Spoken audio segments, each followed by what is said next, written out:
Et bonjour à tous, bienvenue dans cette nouvelle vidéo sur Train Simulator. Aujourd'hui, je vous propose un parcours entre Dunkerque et Lille aux commandes d'une CC 40100, on va y revenir. Voilà. Alors déjà, je vais faire quelques petites modifications, notamment au niveau des dispositifs, des options, là, pour changer le HUD, l'appareil qui est en dessous, retour, et continue, voilà. Donc nous sommes dans la cabine d'une CC 40100, hein. On va la mettre en route gentiment, locomotive qui ne roule plus aujourd'hui. Donc déjà, moi je commence par desserrer le frein à main, faudra mieux. J'ouvre l'armoire qui se trouve ici, pour fermer la batterie et mettre en route l'éclairage voyageur, c'est ici. L'éclairage pupitre, voilà. Donc la machine est désormais, on va dire, sous tension. Ensuite, il faut évidemment disposer les clés, hein, vous avez compris. Donc là, on a la clé dite de boîte à levier, qui se trouve ici. Dans un premier temps, on va disposer la clé du sélecteur Panto, après s'être assuré que le sélecteur de tension qui se trouve ici soit bien sur la bonne position. Voilà. TFL SNCF 25 kV, on est bon. Donc on va pouvoir disposer la clé du sélecteur Panto. Ici, donc c'est CTRL P. Là, je vais déverrouiller la boîte à levier. Et donc là, on réalise donc le fanal droit, l'éclairage, l'éclairage cabine et c'est le fanal haut. Là, je verrai ça après. Ensuite, on appuie sur le bouton pousseur d'équipement. Sinon, on va avoir un petit souci. Et on va pouvoir monter le pantographe arrière. Et voilà. Vraiment une très belle locomotive. Merci pour les bruits de mouette au secteur de la ligne. La ligne, c'est le réseau NPDC qui est disponible sur Rail W Central, RW Central. Donc là, pantographe en contact avec la caténaire. On a une tension présente au voltmètre. Donc on va pouvoir procéder à la fermeture du disjoncteur. Vous connaissez la manœuvre. Voilà. Voilà.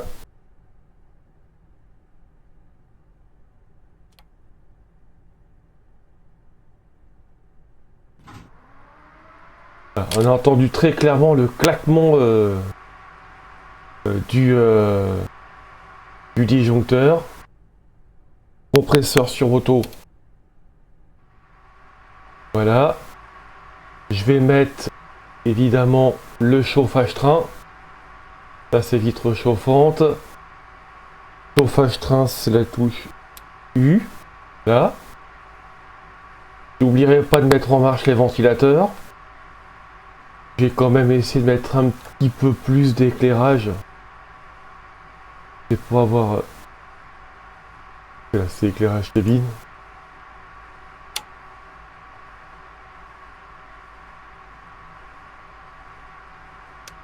Pour avoir un petit peu plus d'éclairage sur l'équipement.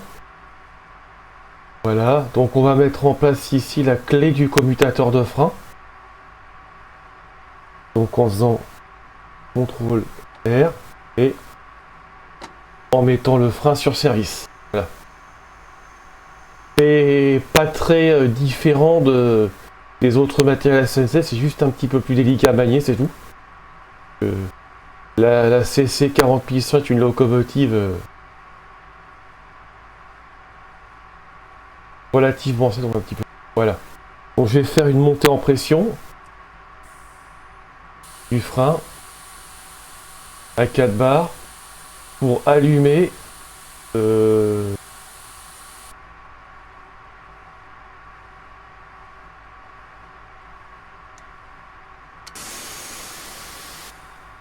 frein donc électro-pneumatique. Et maintenant je vais pouvoir réalimenter ma conduite générale. Pas oublier de serrer le frein direct. La machine se fait la valoche. Et je mets un coup de surcharge pour pouvoir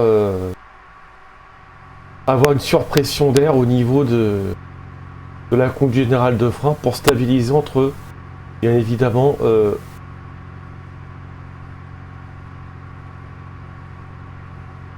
la motrice donc, et la rame. Je peux allumer aussi la liseuse. Pas ça utile, mais bon, ça peut être utile, voilà. Donc on a la surcharge, on va pouvoir donc enlever la surcharge. Voilà. Et avant que l'heure de départ du train ne soit effective, donc déjà l'inverseur sur avant.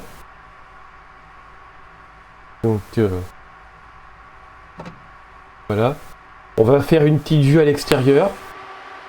Voilà. Nous avons un train corail de 7 voitures.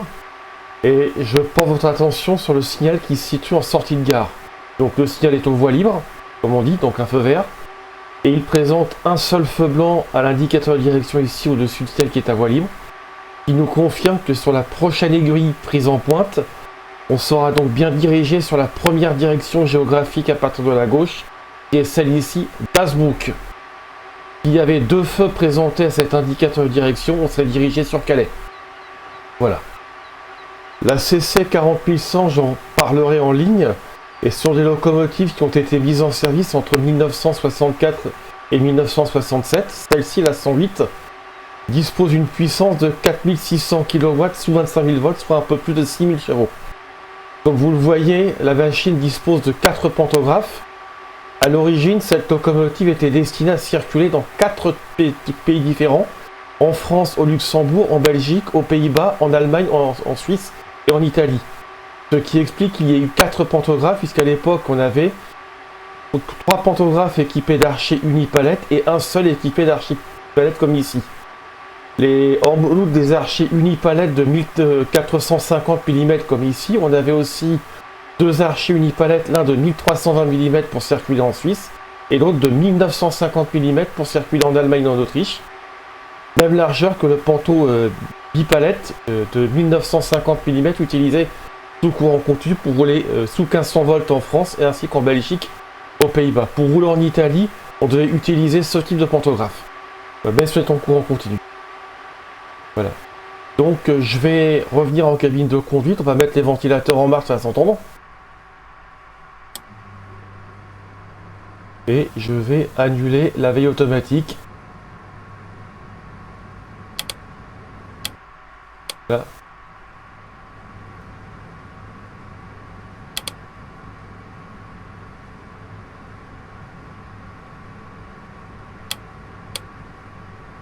Ça va être dans l'armoire cabine, là vous oubliez celle-là. Isolement VA.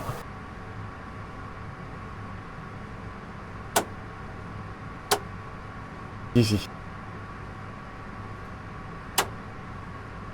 Voilà. J'ai pas encore l'habitude de conduire avec la vie automatique. Voilà. Donc dès l'instant que le départ du train va être autorisé, donc la mémo clignote, ça c'est normal, c'est la mémorisation des signaux fermés.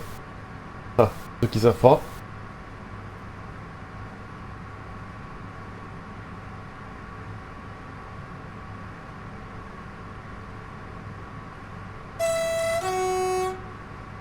Petit coup de klaxon pour réveiller les endormis.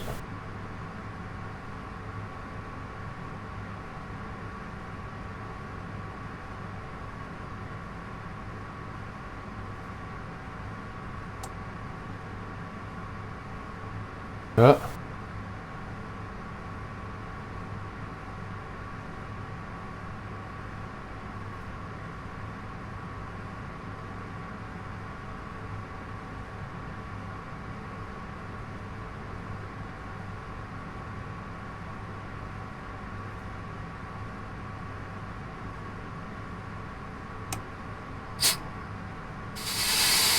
Marqué départ.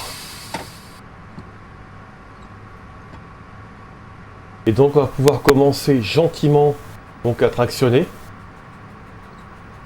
Voilà.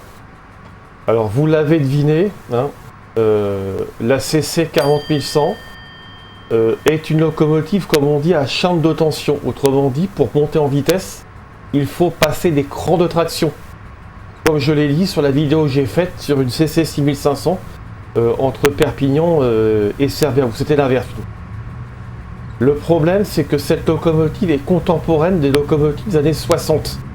Donc sa chaîne de commande de traction a été directement inspirée de celle, selon moi si je me trompe, que l'on rencontrait sur les locomotives BB 16500. Donc autrement dit, la commande du graduateur est une commande électromécanique et pas électro-automatique comme sur les 6500. De ce fait, il faut en permanence anticiper sur le retour à zéro du graduateur. Donc là j'ai mis la traction sur neutre, vous pouvez le voir, pour laisser l'indicateur de position d'écran revenir à zéro, d'où l'allumage de cette lampe de signalisation qui s'appelle LSGR, qui s'allume lorsque le graduateur est revenu à zéro. Donc la sortie de gare de Dunkerque est limitée à la vitesse de 30 km/h. Voilà. La composition du train, c'est une rame corail de 7 voitures, soit 315 tonnes remorquées. Donc ça devrait être tranquille pour cette locomotive. Alors, de mémoire, je ne sais pas si une 40 100 a circulé entre Lille et Dunkerque. Puisque ces locomotives étaient des locomotives passe-frontières. Il y en a eu 10 construites pour la France, les premières livrées en 1964, et 7 de plus livrées entre 1965 et 1967. Et sur ces locomotives, 6 locomotives supplémentaires ont été construites, mais vendues cette fois-ci au chemin de fer belge, à la SNCB, qui les a enregistrées sous le numéro de série T18, HLE18, comme ils le disent chez eux. Voilà. Cette locomotive n'a fréquenté que l'axe Paris-Bruxelles et Paris-Liège au cours de sa carrière. Pourquoi ? Parce qu'il y a eu des réticences de certains réseaux, notamment les réseaux allemands et néerlandais. Néerlandais puisque cette machine est lourde, quasiment 110 tonnes. Et surtout parce que cette locomotive a connu des problèmes en ligne. C'est une locomotive qui est bicourant quadritension, autrement dit, elle peut circuler sous courant continu ainsi que sous courant alternatif, et à la fois aussi quadritension puisqu'elle peut fonctionner sous 4 types de tensions différentes: continu 1500 volts et 3000 volts, monophasé 15 000 volts 16 périodes de tiers, et monophasé 25 000 volts 50 Hz tout seul. Donc nous avons dégagé la zone à 30, et à partir d'ici nous pouvons effectuer une remise en vitesse de l'engin moteur et de sa rame, qui consiste à passer les crans de traction les uns après les autres afin d'augmenter progressivement l'intensité aux bornes des moteurs de traction. Voilà. Et en évitant tout patinage. Voilà. Donc on y va cran par cran quand même. Alors vous voyez marqué série là. Ça c'est une erreur du constructeur d'Evmar de cette site, d'ailleurs a disparu de l'inventaire internet. Et puisqu'étant donné qu'on est dit sous courant alternatif, on doit être directement en couplage parallèle ou série parallèle. Donc là on va procéder de monter en vitesse. Donc là plus ça veut dire que je suis passé en progression rapide. Voilà.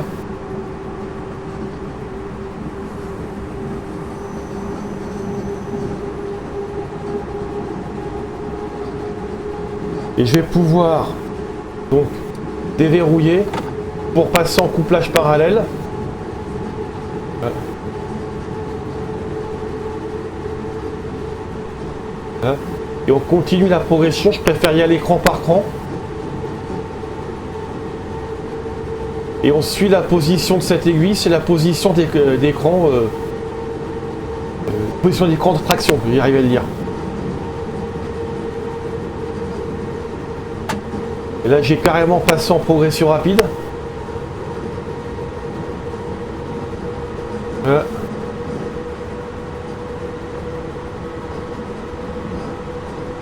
Donc il va y avoir un peu de lag parce que sa ligne est assez gourmande en énergie, quoi.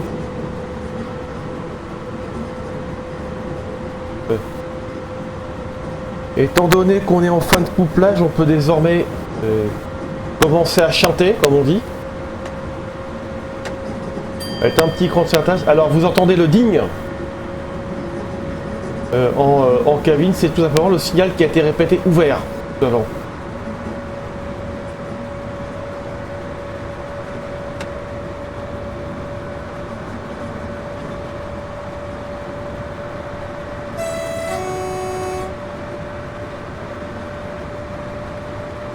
Voilà.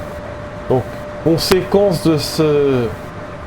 Il va falloir anticiper sur la coupure de l'effort de traction. C'est ce que je vais faire tout de suite. Donc là, je ramène tout à 0. Et là, je vais me faire punir.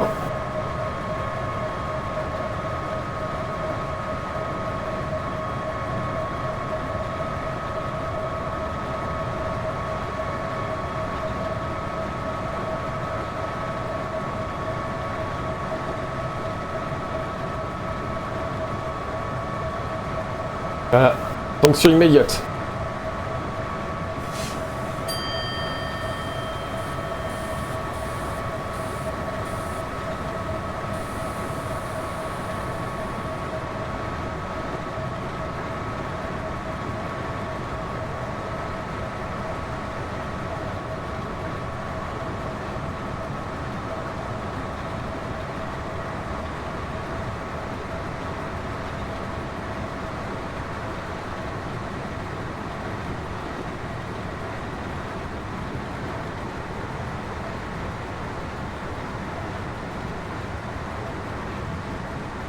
Voilà, donc LGR est allumée, la lampe violette. Là, je vais pouvoir reprendre, remettre un petit peu de cran.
Les anciens cheminots se rappelleront de ces postes de conduite qui étaient véritablement sur les engins SNCF de l'époque, hein, le premier manipulateur plat qu'on avait à l'époque.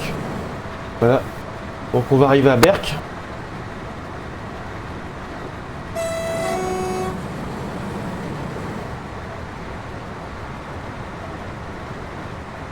Et un peu plus loin, au-delà de cette gare, on va rencontrer la pancarte du kilomètre 294,6, qui est une transition de vitesse de 140 à 160 km/h.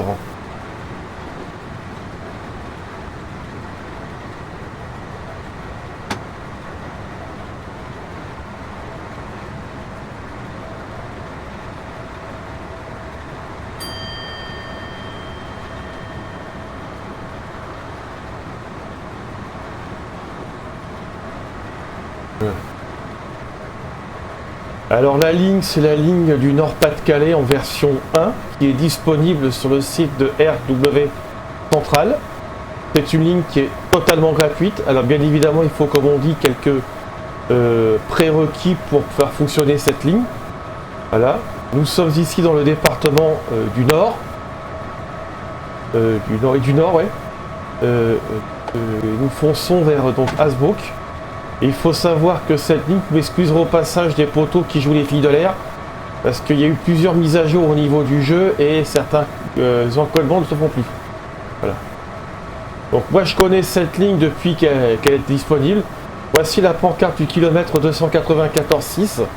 Au dégagement de cette pancarte par le dernier véhicule du train, la vitesse limite sera de 160 km/h. Donc c'est le cas. On est dégagé. Donc là, on met du cran, progression rapide, pour aller accrocher cette limite de 160 km/h.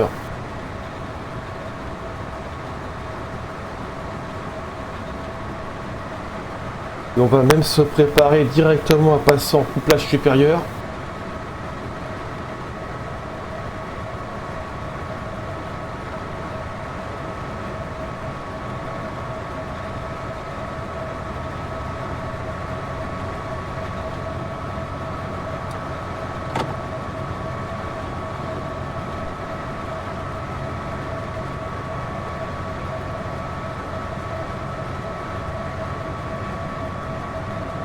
Et aussi, cette locomotive fut la première locomotive à avoir cette forme de nez cassé en forme de Z couché, qui a été voulu par le styliste Paul Arzins. Hein, c'est lui qui a dessiné ces locomotives, c'est les casse-comptes de 22 mètres. Hein, et cette disposition originale qui était destinée à éviter l'éblouissement.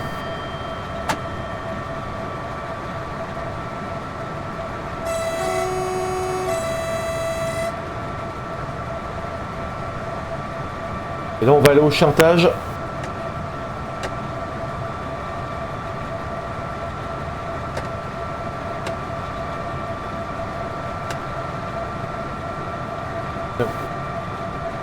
Le...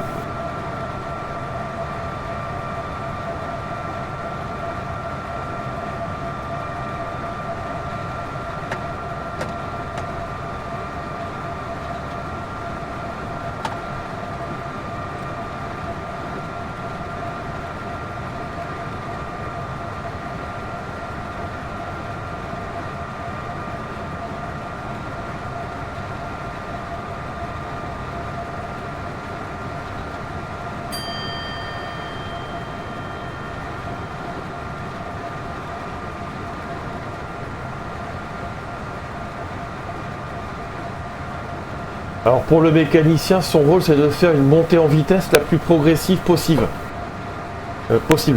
Donc là en plus on fait face à un profil qui va devenir montant. Pas de souci malgré les 315 tonnes qu'il y a derrière.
Toujours se méfier de ces gares, des passagers tournent le dos. Ah, il faut savoir que sur cette ligne, il a été une époque, je ne sais pas si ça y est toujours aujourd'hui, il y avait énormément de circulation fret, notamment pour desservir le port de Dunkerque. Hein.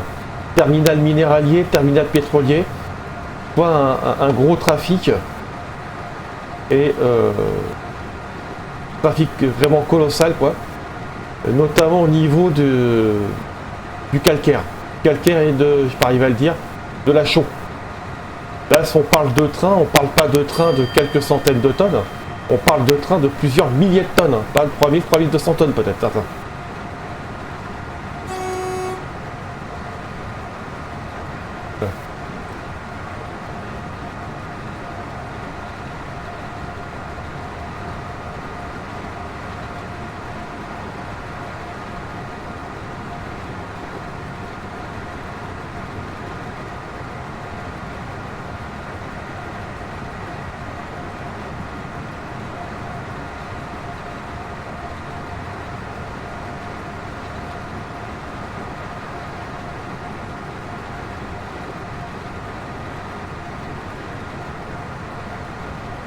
Et comme on dit, on fait le trait à 160 km/h. On va remettre un petit peu de cran.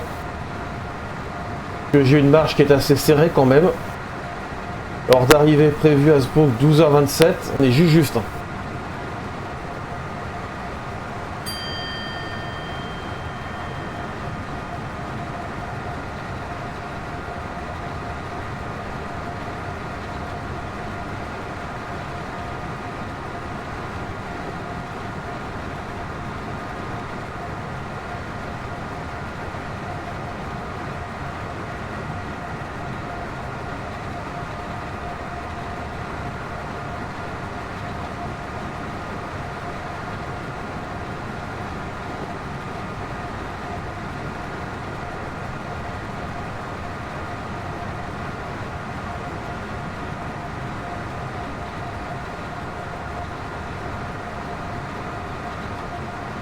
Alors, pour ceux qui ont connu ces locomotives particulières, elles ont été équipées du frein rhéostatique. Mais sur le modèle présent, ça n'a pas été reproduit. C'est dommage parce que... alors, je précise, tous les décors que vous voyez là, c'est le concepteur de la ligne qui les a fait. Les maisons, tout ça là. La végétation, ça a été repris un peu ailleurs. Mais tout ça, c'est lui qui a fait tout ça lui-même.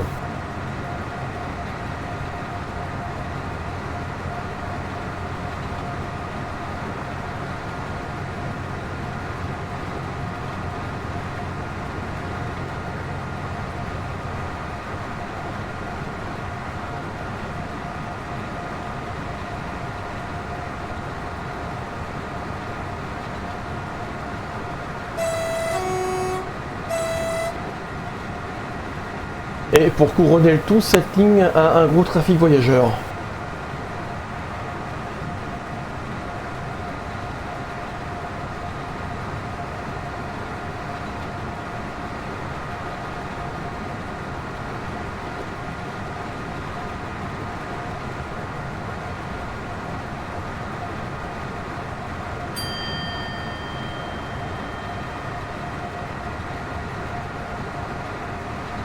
Donc pour l'instant on est à l'heure, hein, pas de problème.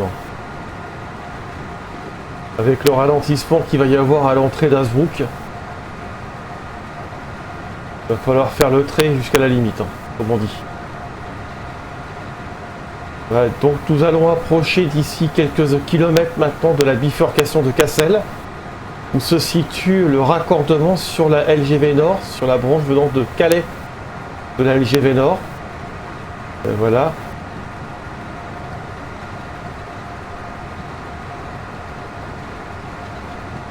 C'est par là que les TGV Dunkerque-Paris, qui ont un arrêt à Lille Europe, entrent sur LGV.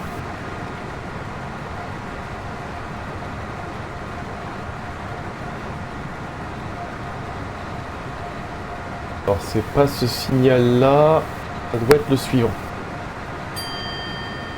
Donc vous entendez, chaque fois qu'on franchit un signal, on a ce ding qui retentit en cabine. C'est à l'époque, c'est l'ancien dispositif de répétition des signaux avant l'apparition du contrôle de vitesse par balise.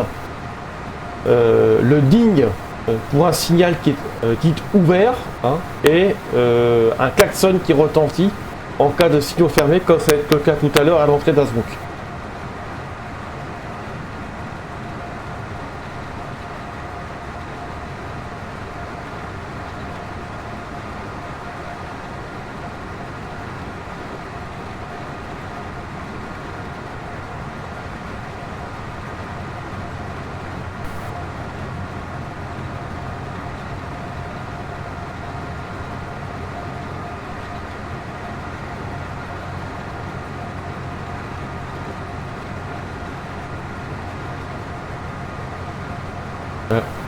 Donc regardez le prochain signal.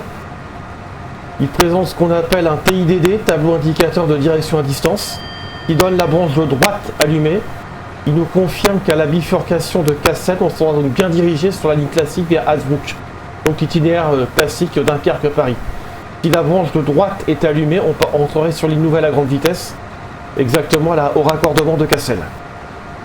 Un raccordement qui peut être pris que depuis la voie 2 sur laquelle nous circulons.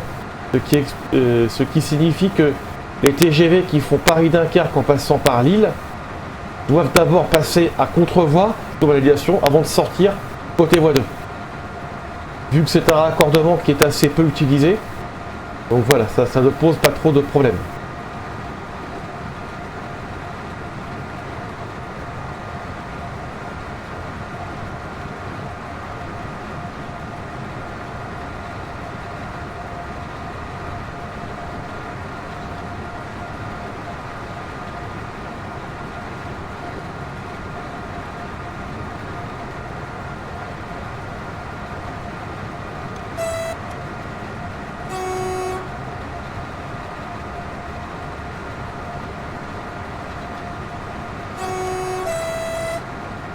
Donc voilà la gare de Cassel. L'indicateur de direction doit présenter 2 feux blancs allumés et le signal à distance baissé panto n'est pas présenté. Donc ce qui fait qu'on reste sur la ligne classique.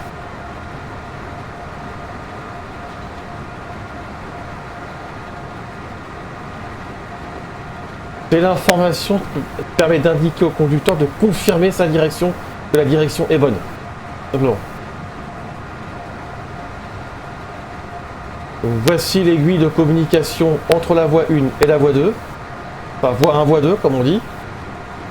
Et voici l'aiguille repérée par ce chevron pointe en bas du raccordement de Cassel et le BC Panto qui est répété ici, hein, pour permettre d'avoir les positions adéquates en cabine pour pouvoir circuler sur LGV à vitesse supérieure à 230 km/h.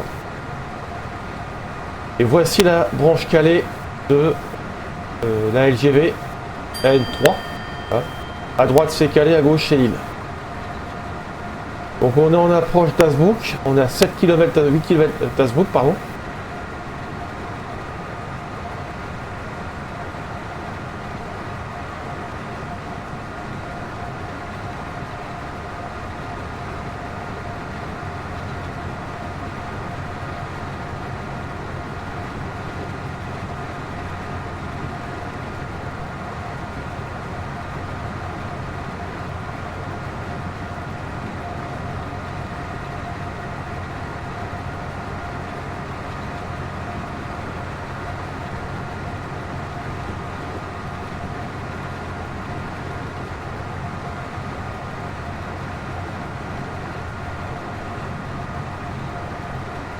Et donc normalement sur le prochain signal on devrait avoir les deux feux jaunes clignotants horizontaux du ralentissement 60, hein, pour l'approche, pour la prise en voie DG de l'aiguille d'accès à la voie 2T, voie 2 bis pardon, à l'entrée de... Voilà. Autant plus que là on vient de basculer dans une pente de 10 pour 1000 et je suis faire objet automatique.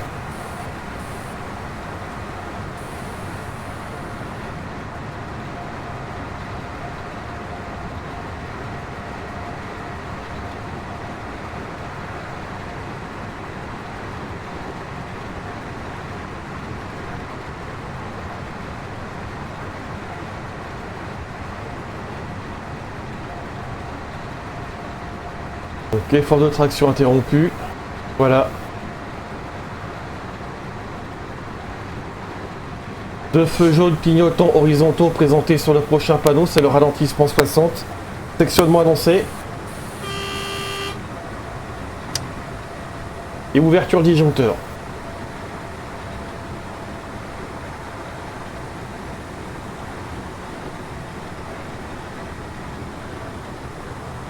Signal d'exécution coupé courant. Signal fin de parcours.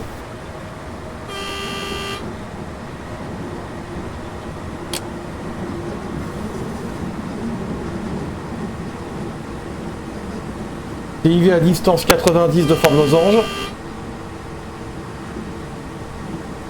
Et la pancarte REF qui indique le point à partir de laquelle les circulations réversibles ont dégagé le signal fin de parcours.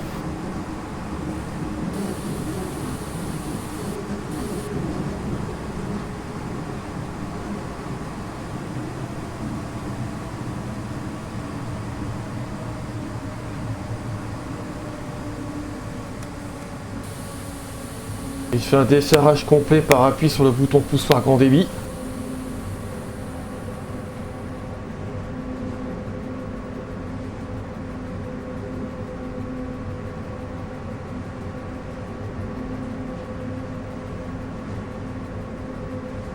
Deux feux jaunes clignotants verticaux, c'est le rappel 60. Le rappel 60 est un signal dit ouvert. Il n'y a pas de répétition en cabine à ce signal. C'est le cas sur la plupart des circulations.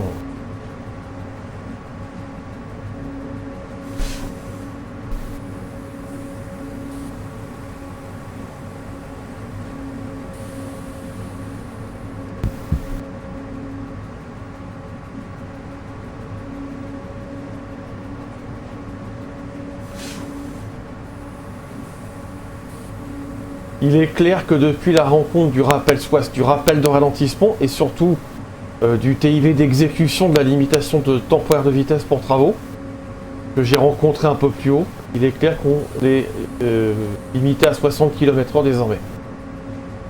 Je rappelle pour ceux qui ne connaissent pas le monde du chemin de fer que les signaux ralentissement 60 et rappel 60 que nous avons rencontrés plus haut commandent aux mécaniciens de ne pas dépasser la vitesse de 60 km/h au franchissement des aiguilles correspondantes.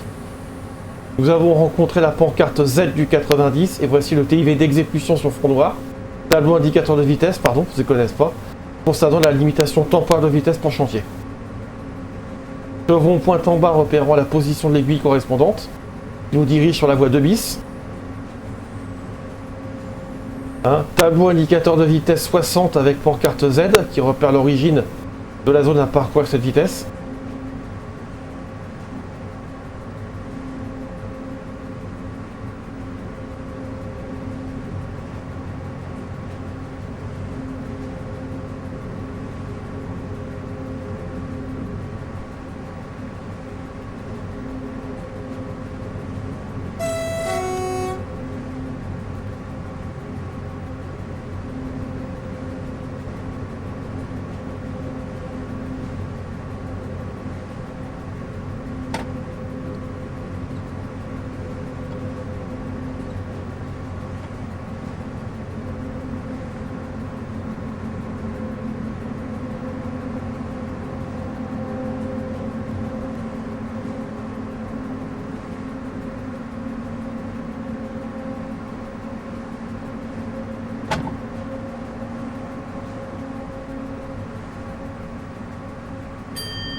Et la petite surprise en passant sur cette voie-là, c'est qu'on va rencontrer un TIV, un tableau indicateur de vitesse à distance 30, mais celui-là va être de forme losange et donc répété en cabine, comme on l'a entendu entrée de gare d'Azwood.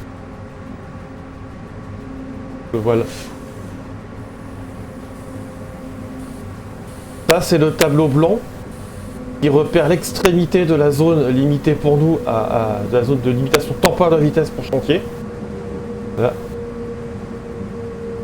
Et donc le conducteur peut reprendre sa vitesse normale si rien ne s'y repose au-delà de ce signal. Répétition en cabine de ce tableau indicateur de vitesse TIV à distance 30 forme losange.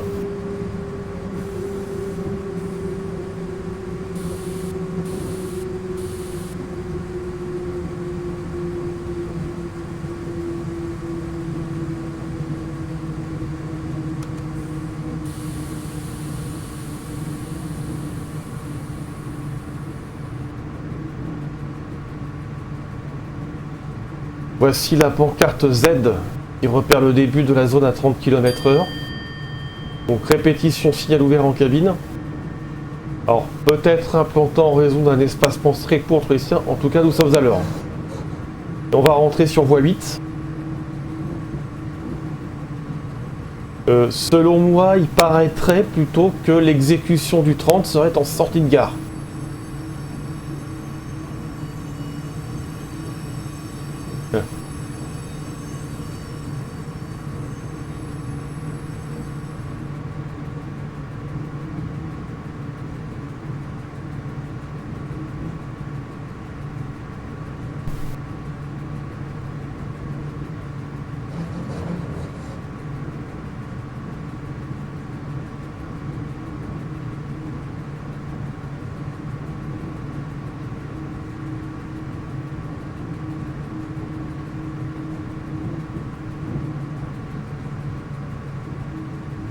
Hazebrouck qui est la sous-préfecture du Nord.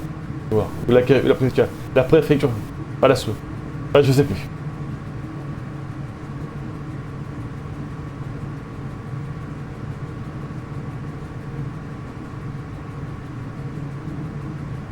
On va pouvoir s'arrêter tranquillement.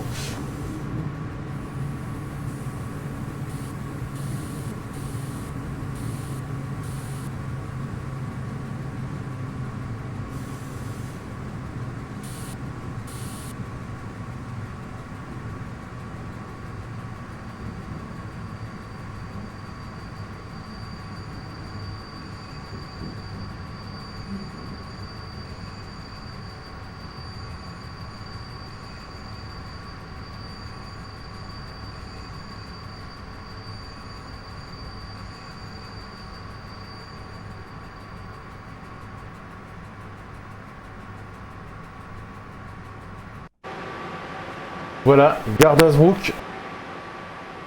Voilà. Vue complète du train.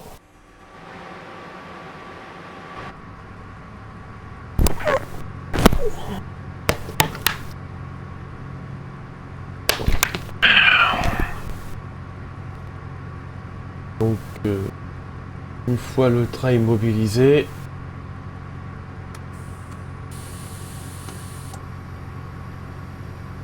on dessert le train et on maintient le train serré au frein direct. Comment on l'a fait? Ça, les lampes ici qui se sont allumées, ce sont les lampes qui s'allument lorsque la machine est à l'arrêt, lorsque le système de graissage des bogies monomoteurs, puisque c'est un usage de bogies monomoteurs, première application d'un bogie C3 essieux monomoteur en France, eh bien, est à l'arrêt. Lorsqu'elles sont allumées à l'arrêt, c'est normal. Lorsqu'elles sont bien évidemment allumées en marche, c'est qu'il y a un problème quelque part.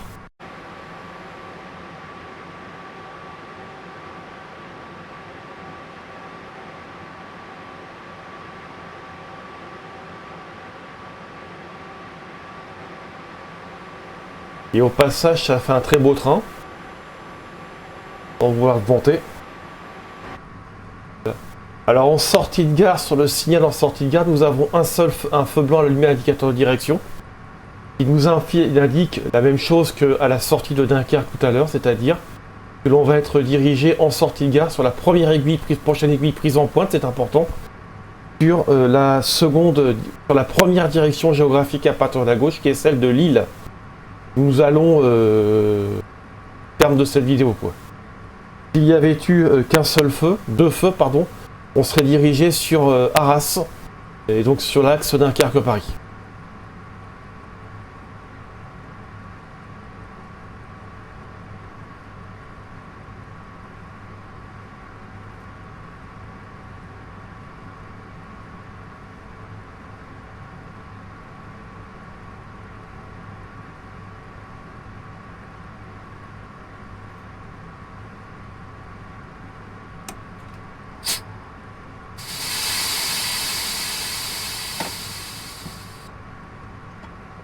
Donc, départ.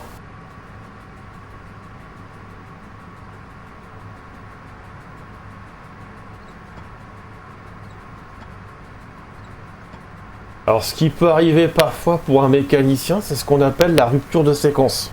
Bon. Je m'explique rapidement, si on m'entend bien.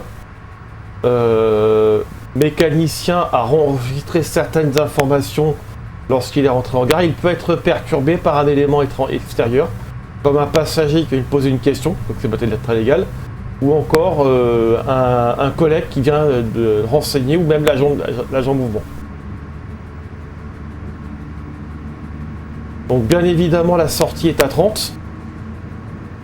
Normalement c'est censé être rappelé sur la potence.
Alors si on était dirigé sur la voie anti-roir, on aurait eu un feu blanc clignotant. Donc cette aiguille est en voie directe. Si elle avait été disposée à droite, on aurait eu deux feux à l'indicateur de direction et on aurait été dirigé sur Arras et Paris. Et bien évidemment, cette limite de 30 km/h est à respecter jusqu'à décagement complet des aiguilles par la queue de la rame. On appelle ça une aiguille, hein, pas un aiguillage.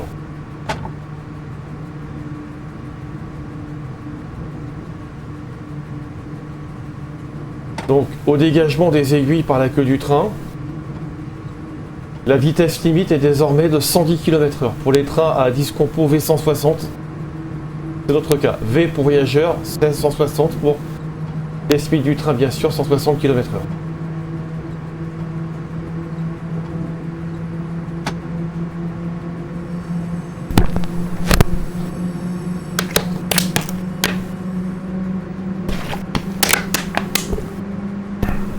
Les petits bruits que vous entendez, c'est parce que je viens de boire un coup. Pancarte LM limite de manœuvre, c'est-à-dire le point à ne pas dépasser pour les engins qui sont en manœuvre.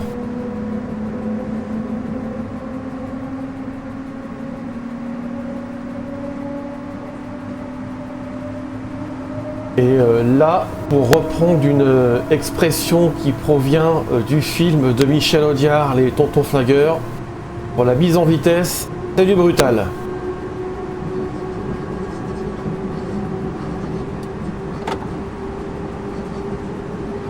Et désormais, au dégagement de la pancarte R, la vitesse est limite autorisée et de 140 km/h jusqu'aux abords de la gare de Péranchy. Jusqu'après la gare de Péranchy. Nous avons encore 44 km à faire à atteindre l'île.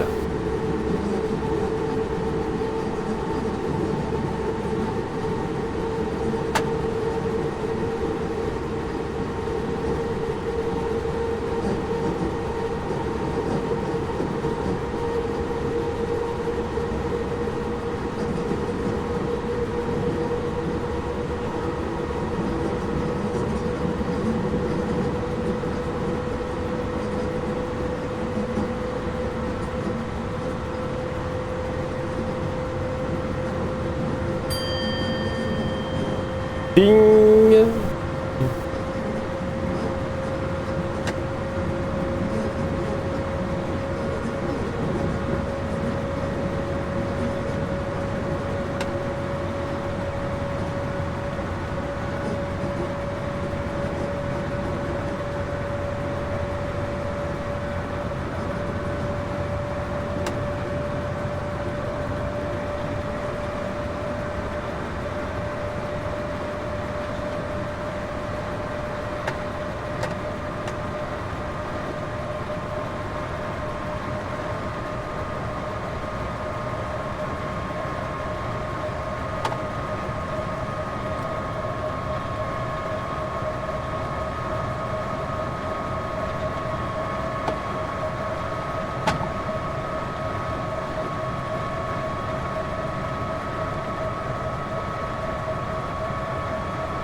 Et même punition que tout à l'heure.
Voilà. Donc cette partie Hasbrook-Lille qui est l'une des lignes les plus chargées de France en termes de trafic. Parler du RER, mais là c'est un train en 20 minutes et je pèse mes mots.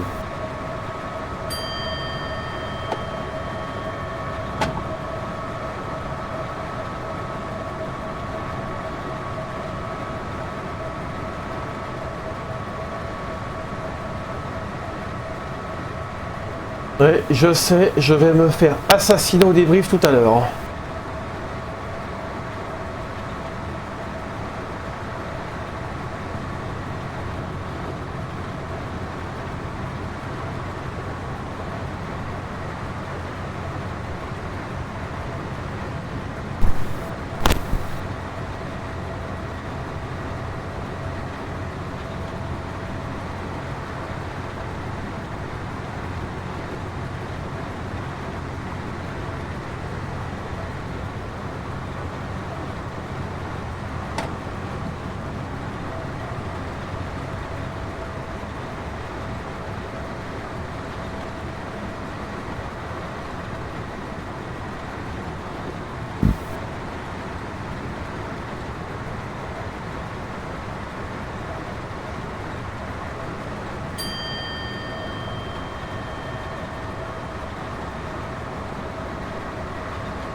Donc sectionnement annoncé à 500 mètres.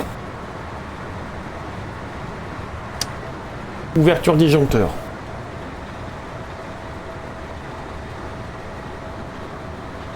Coupé courant. Fin de parcours.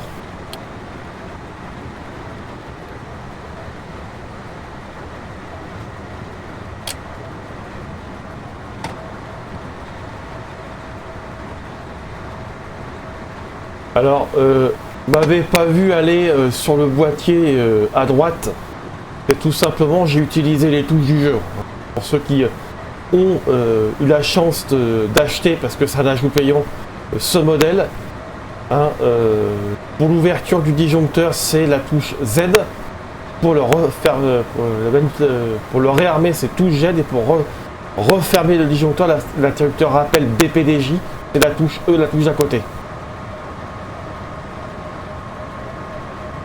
Donc on repasse sur la LN, sous la LN3 à l'instant.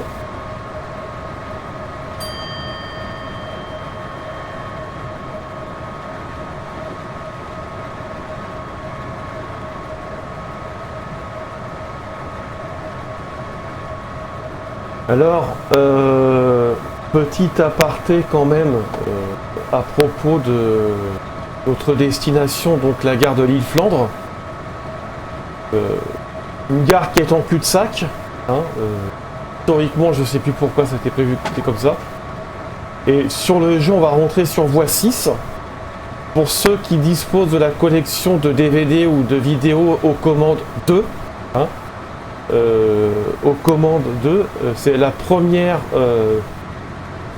livraison en ce qui concerne cette série de DVD maintenant, qui est en vente chez La Vie du Rail, bien sûr. C'était aux commandes du TGV Nord-Europe Paris-Lille. Et justement, on est rentré sur voie 6. Je l'ai fait inconsciemment quand j'ai fait le parcours sur cette activité. Voilà. Et la première fois que moi j'ai été à Lille en TGV, c'était en 1998. On est rentré également sur cette voie 6. Et j'ai repéré immédiatement l'aiguille d'accès à la voie 6. Tout simplement, vous allez voir.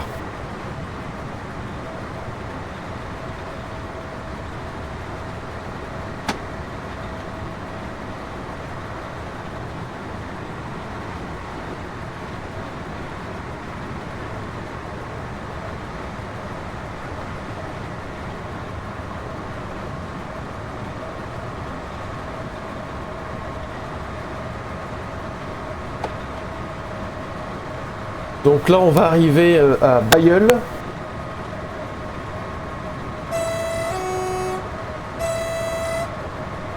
Bailleul qui, en 2014, de mémoire, a subi une tornade classée F2 sur l'échelle Fujitor.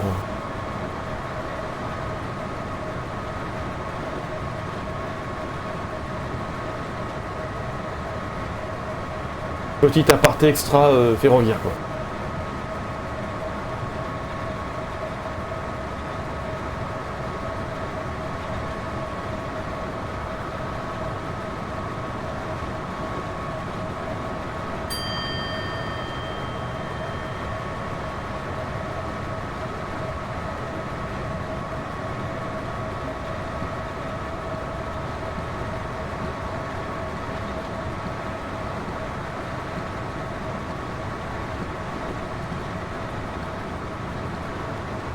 Pareil pour manipuler le manipulateur traction, je me sers des touches indiquées, c'est-à-dire la touche A pour augmenter l'effort de traction, la touche D pour réduire ou couper l'effort de traction. L'acquittement des signaux fermés s'effectue par la touche Q. Les commandes de l'inverseur, c'est les touches S et W de mémoire. Là, j'ai plus en tête. Je vais mettre la souris ici et on l'a. W et S. Et voilà.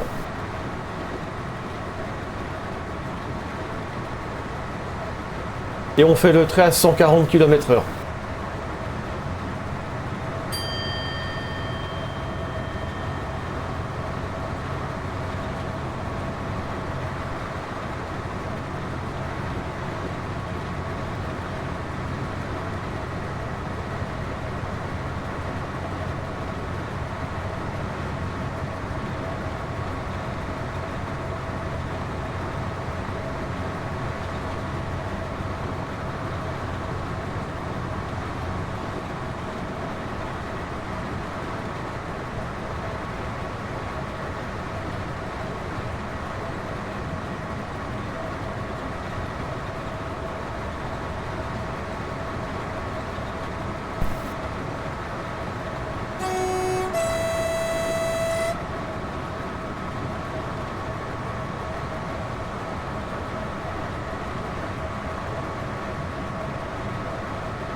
Alors si vous aimez ce jeu Train Simulator classique, je vous conseille vraiment de télécharger cette ligne.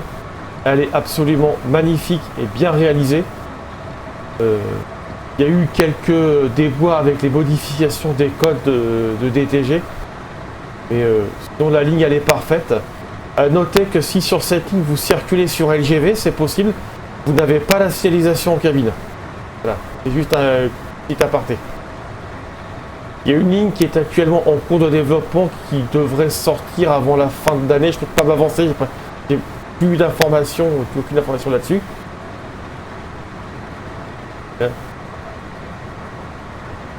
C'est la ligne qui reprendra en gros les grandes directives, mais qui ira non pas sur Lille, mais qui ira sur Arras. Voilà. Et cette fois-ci, la LGV sera équipée de la transmission voie machine TVM 430 et ce sera pas celle de DTG apparemment d'après les informations que j'ai, mais je peux pas vérifier ça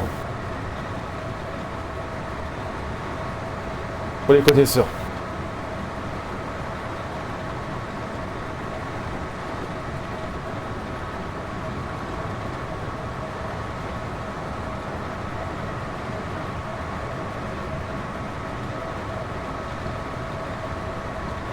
Et petit aparté extra simulation pour ceux qui regardent la série si on regardait la série HPI, puisque la série s'est arrêtée.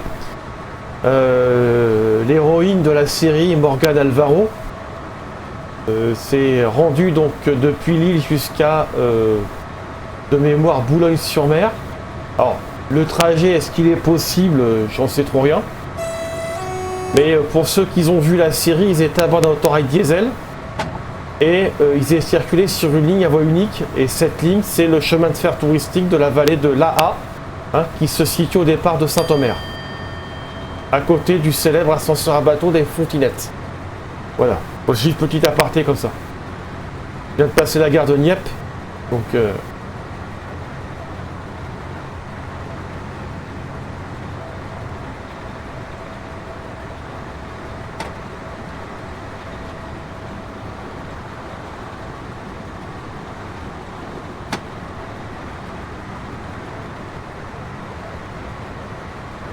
et nous allons arriver en gare d'Armentières d'ici quelques instants, on ne marque pas l'arrêt bien sûr.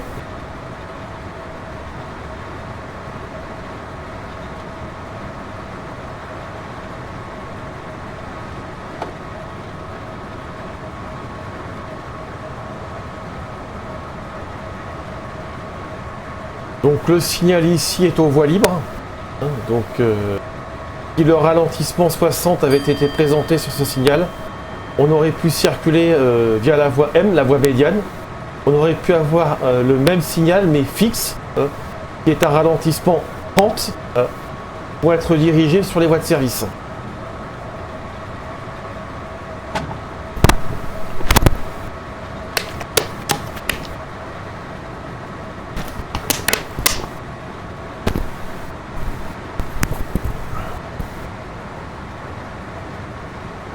Vous m'excuserez si ça lag un petit peu.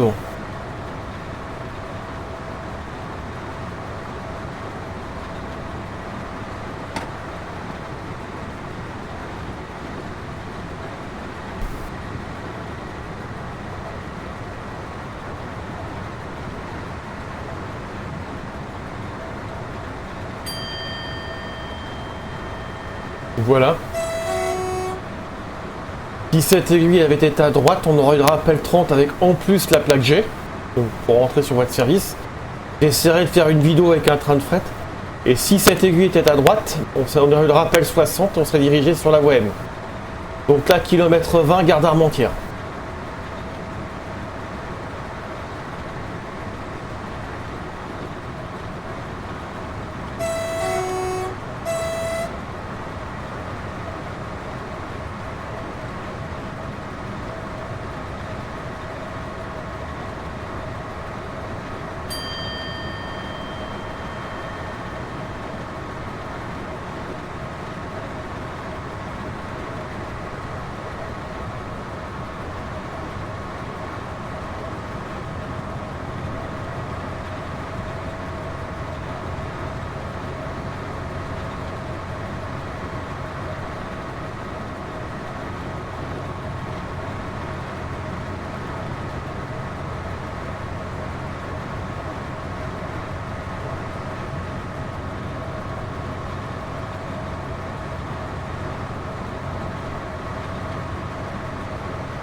Tant pis pour le camion.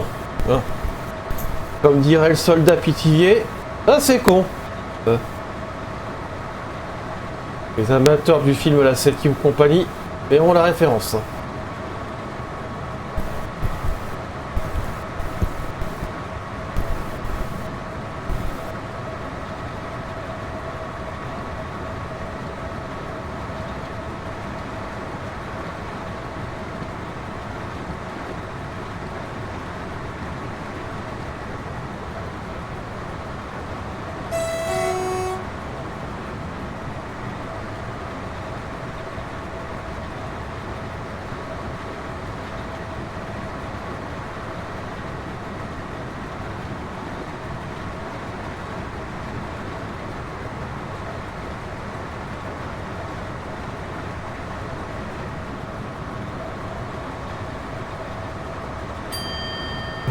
Donc on va être en approche de la gare de Péranchy, enfin exactement, je devrais plutôt dire en employer le terme de établissement pleine ligne. On ne sait pas pourquoi, mais c'est le terme qui est employé en jargon cheminot pour désigner les petites gares. Par exemple, petites gares, puisque dans on commence à approcher de la banlieue de Lille, on est dans le secteur de Lambersart quand même. Et on l'appelle comme ça parce que ces installations de sécurité sont télécommandées depuis notre gare, en l'occurrence celle de Lille.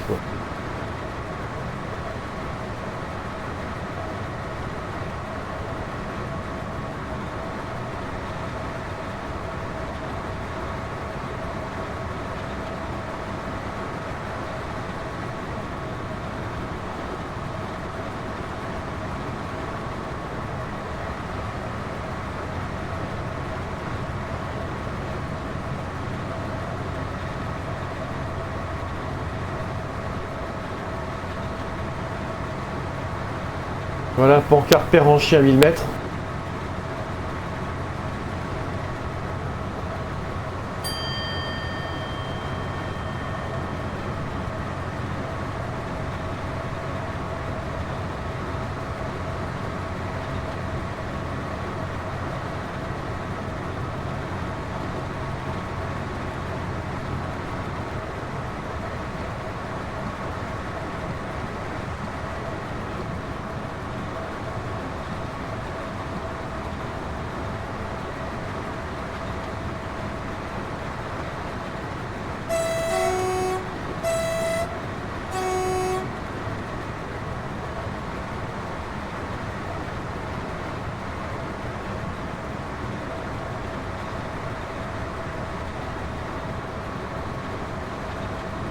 Donc on va approcher d'une zone à 130. J'ai mon point de repère visuel, c'est la ligne nouvelle à grande vitesse qui va repasser au-dessus de nous. C'est mon point de repère visuel. Plusieurs fois je me suis fait avoir. Et notamment avec une automotrice Z2N Nord-Pas-de-Calais, où le KVV étant actif, et bien j'ai eu le droit à une prise en charge. Donc mon repère, c'est d'abord ce signal-là. Là je coupe tout. C'est mon premier repère, ça. Le but du mécanicien, c'est d'anticiper en permanence.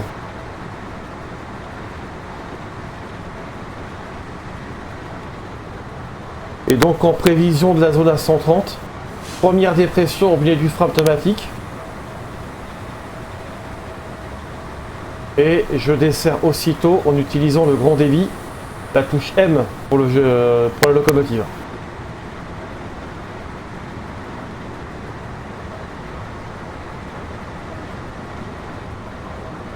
Normalement sur ce signal, il y a la présence, le prochain qui va venir, il y a la présence du TIV à distance 130 de forme carrée, il est ici.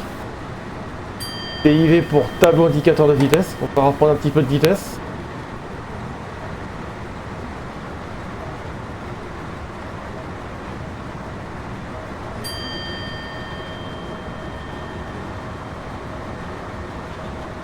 Un signal qu'on a croisé, c'est ce qu'on appelle un tableau indicateur de vitesse mobile qui serait présenté pour entrer sur LGV1. Donc le raccordement de l'Anversar. Voilà. On est aux voies libres. Si on avait le rappel 60, on pourrait être dirigé sur le triage de l'Île-Délivrance. Et m'excuserez pour les lags, j'y peux rien. Et là je vais à nouveau tout couper parce qu'on va avoir une zone à 110 derrière.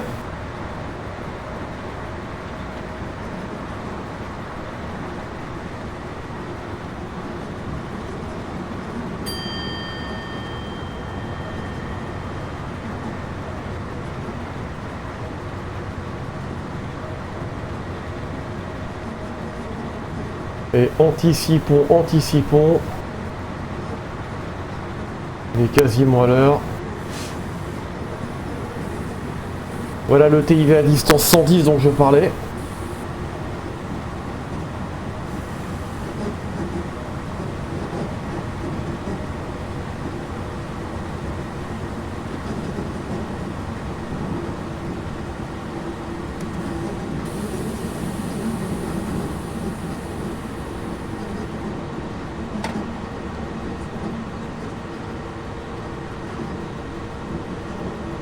Pancarte kilomètre 8.1 origine de la zone à 110.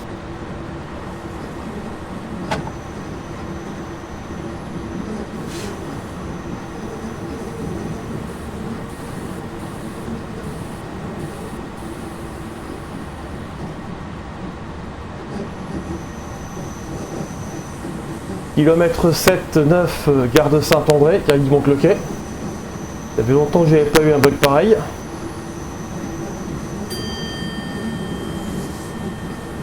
Il manque aussi des ponts.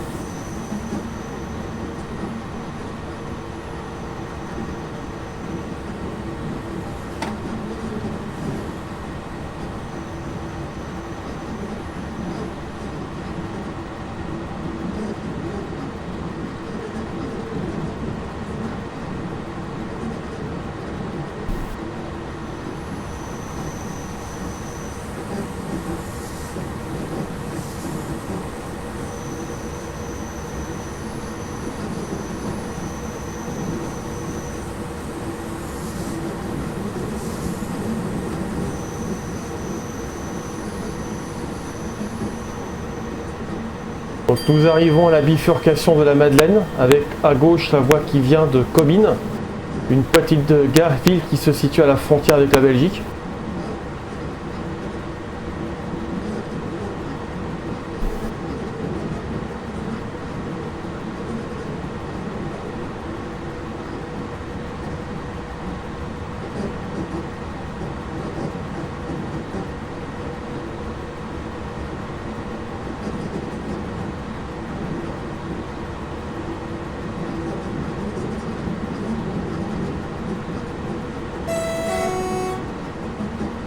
Et donc kilomètre 5,8, 5,9 pardon, est à Gare de la Madeleine.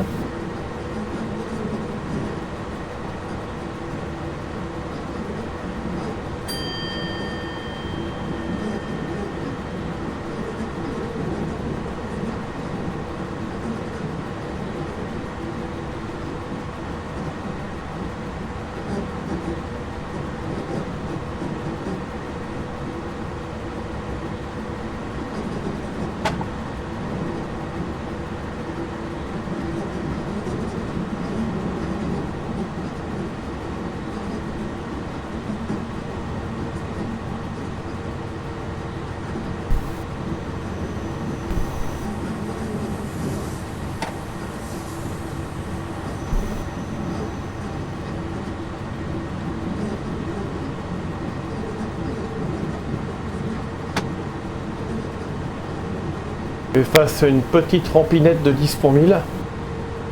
Donc il va falloir tractionner un petit peu.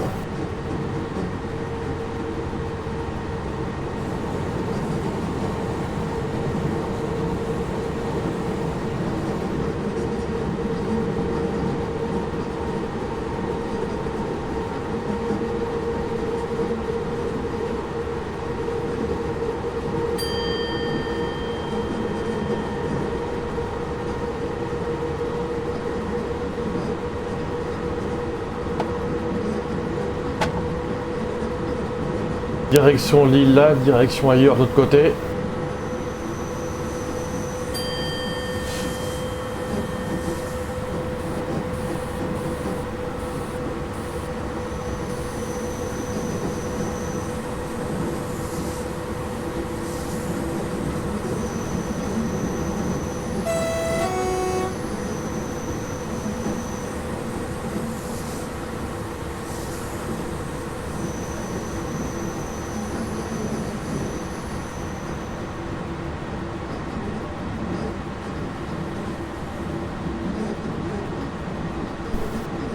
Donc on va arriver à la bifurcation, moi je l'appelle la bifurcation de Wasquehal. Voilà. On va voir la ligne qui vient de Tourcoing et de Tournai, de la gauche.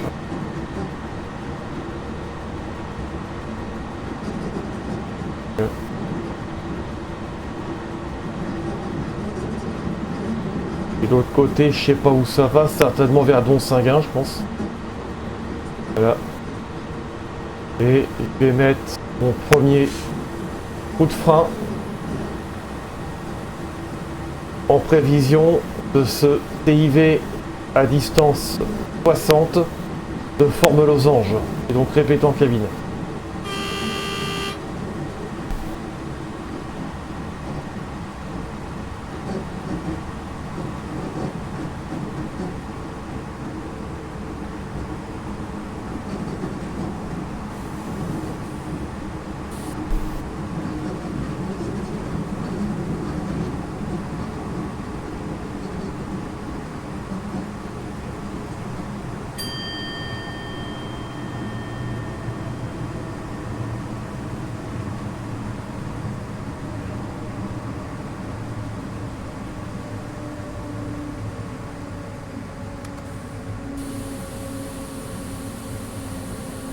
Alors sur la potence, pour ceux qui ont ouvert les yeux, hein, vous avez observé un TIV 30 de forme carrée. Normalement il n'y en a pas, hein, parce qu'il n'y a pas d'indication de vitesse pour l'arrivée sur l'île.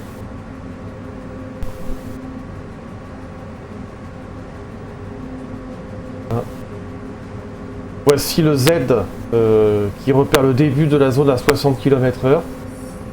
Et j'ai commencé à mettre un coup de frein bien senti à partir d'ici, puisqu'on a un 30 qui est à respecter à partir du prochain pont, à 400 mètres environ.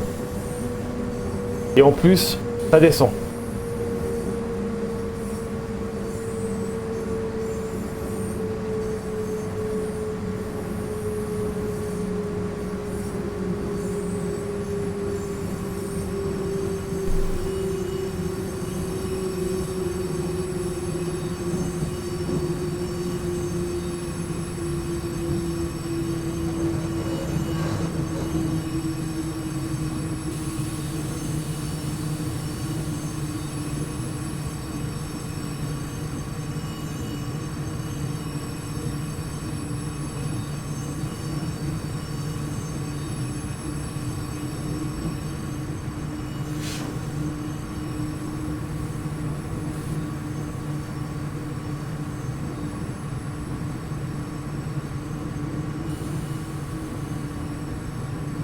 Avertissement fermé.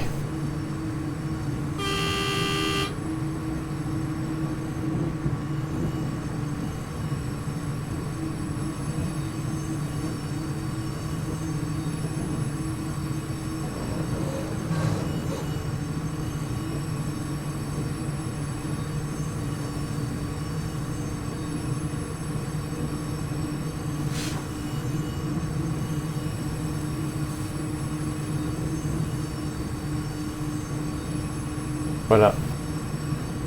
Donc nous arrivons en gare de l'île Flandre.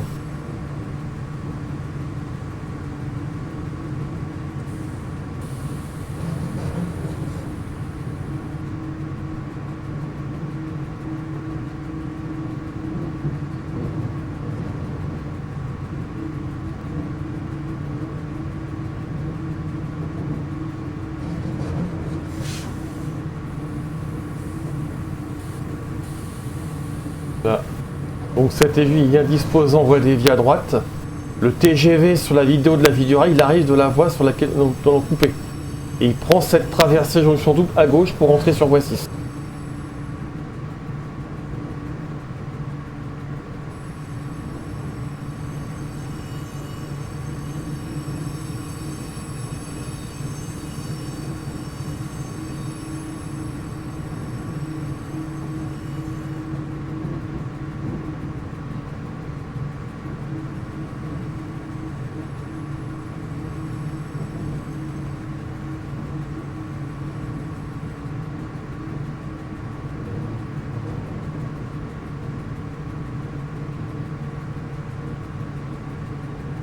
À peu près à l'heure. Hein. On va avoir une petite minute de retard au heurtoir, pardon.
Et voilà, l'île Flandre terminus.